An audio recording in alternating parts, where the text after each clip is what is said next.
Pemirsa, Bantar Gebang sudah penuh dan mulai Agustus 2026 sampah campur ditolak. Nah, bayangin pemirsa, setiap hari ribuan truk masuk ke satu tempat yang sama dari pagi sampai tengah malam membawa sisa makanan, plastik, popok, sofa rusak, bangkai tikus sampai limbah rumah tangga ini dari jutaan orang. Nah, semua ini menuju satu lokasi, TPST Bantar Gebang, tempat yang selama puluhan tahun ini menjadi perut Jakarta. Nah, tapi sekarang pemirsa, perut ini juga sudah mulai penuh. Dan pemerintah akhirnya bilang, mulai Agustus 2026, Bantar Gebang tidak lagi menerima sampah campur. Yang boleh masuk hanya sampah residu. Artinya, sampah yang memang sudah tidak bisa didaur ulang lagi. Kalau aturan ini benar-benar diterapkan, ini berarti satu hal. Cara warga Jakarta membuang sampah harus berubah total. Kita bahas di siang hari ini pemirsa, karena selama ini sebagian besar dari kita ini masih buang sampah dengan satu gerakan yang sama. Campur, buang, dan selesai. Padahal untuk Bantar Gebang masalahnya tidak pernah sesederhana ini. Segunung sampah setiap hari. Jadi Bantar Gebang menerima sekitar 7.000 sampai 7.500 ton sampah setiap hari. Ini setara dengan berat lebih dari 30 pesawat Boeing 747 dalam kondisi penuh atau sekitar 1.200 truk sampah yang keluar masuk setiap hari. Banyak ya.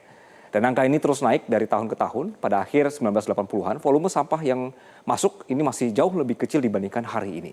Lalu Jakarta tumbuh, mal bertambah, apartemen bertambah, layanan online atau pesanan online bertambah, makanan instan bertambah, sampah juga ikut meledak. Bahkan jumlah truk sampah yang masuk meningkat dari sekitar 778 truk per hari pada 2013, ini menjadi lebih dari 1.200 truk per hari beberapa tahun setelahnya. Nah, masalahnya pemirsa, luas lahannya tidak ikut bertambah. Jadi gunungan sampah di Bantar Gebang sekarang disebut sudah mencapai lebih dari 50 meter. Kurang lebih setinggi gedung belasan lantai, dan ketika hujan deras datang, gunung ini bisa longsor karena pada akhirnya sampah yang terus ditumpuk tetap mengikuti hukum grativasi. Kita lanjutkan ya. Tapi sebenarnya pemirsa, kemana sampah itu pergi selama ini? Bagaimana sampah diolah di sana? Kita sering pikir sampah ini sebenarnya hilang, padahal tidak. Sampah cuma pindah lokasi aja. Jadi kemana sampah itu pergi? Kalau dalam sistem lama pemirsa, di Bantar Gebang, sebagian besar sampah selama bertahun-tahun diproses dengan metode landfill alias ditimbun. Sampahnya diratakan, dipadatkan pakai alat berat, lalu ditumpuk lagi dengan sampah baru. Masalahnya, metode ini menghasilkan efek samping yang besar.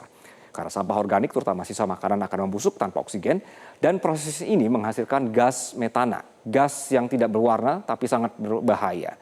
Metana adalah gas rumah kaca yang jauh lebih kuat dibandingkan karbon dioksida dalam memerangkap panas, dan tempat pembuangan sampah besar adalah salah satu penghasil metana terbesar di dunia.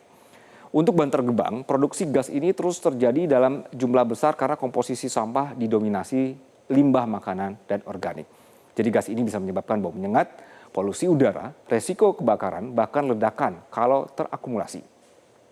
Kita lanjutkan, dan karena volume sampah Jakarta sangat besar, Bantar Gebang ini sering disebut sebagai salah satu lokasi penghasil gas metana terbesar dari sektor sampah di Indonesia. Ironisnya, gas yang berbahaya ini juga sebenarnya bisa dimanfaatkan. Di banyak negara, ternyata metana dari landfill ditangkap untuk dijadikan listrik atau bahan bakar. Karena itu sekarang Bantar Gebang mulai mengubah sistemnya dari gunung sampah menjadi bahan bakar. Salah satu proyek yang sedang dijalankan adalah namanya RDF Plan atau Refuse Derived Fuel. Sederhananya adalah nanti sampahnya dipilih, terus dikeringkan, dan diubah menjadi bahan bakar alternatif untuk industri seperti pabrik semen. Pemprov DKI menyebut fasilitas RDF di Bantar Gebang dirancang mengolah ribuan ton sampah, termasuk sampah lama, dan tanda kutip ya, yang sudah menggunung bertahun-tahun. Nah, selain itu pemerintah juga mulai mendorong pembangunan PLTSA, pembangkit listrik tenaga sampah. Targetnya jelas mengurangi ketergantungan pada sistem buang timbun, karena kalau tidak, Bantar Gebang ini akan benar-benar kehabisan ruang. Nah, inilah kemudian kenapa sampah campur akan ditolak mulai 1 Agustus nanti. Bantar Gebang hanya akan menerima sampah residu.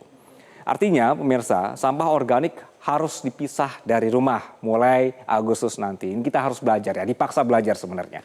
Plastik yang masih bisa didaur ulang, jangan ikut dibuang. Dari rumah tangga nanti akan didorong memilah sampah sejak awal, karena kalau semua masih dicampur, tidak ada teknologi yang cukup cepat untuk mengejar volume sampah Jakarta. Nah, dan sebenarnya krisis Bantar Gebang ini bukan cuma soal Bekasi, ini juga soal cara hidup kota besar modern.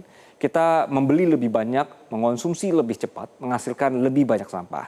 Tapi selama puluhan tahun kita jarang benar-benar memikirkan sebenarnya sampah ini setelah dibuang, sampahnya kemana begitu ya. Jadi pemirsa, mulai Agustus 2026 nanti akan diubah. Jadi sudah mulai bukan hanya soal plastik atau kertas kayak yang biasa kita tahu, tapi sudah akan ada plastik, kardus, botol, kaleng ini dipisah, sisa makanannya dipisah, kemudian juga residunya ini juga dipisah.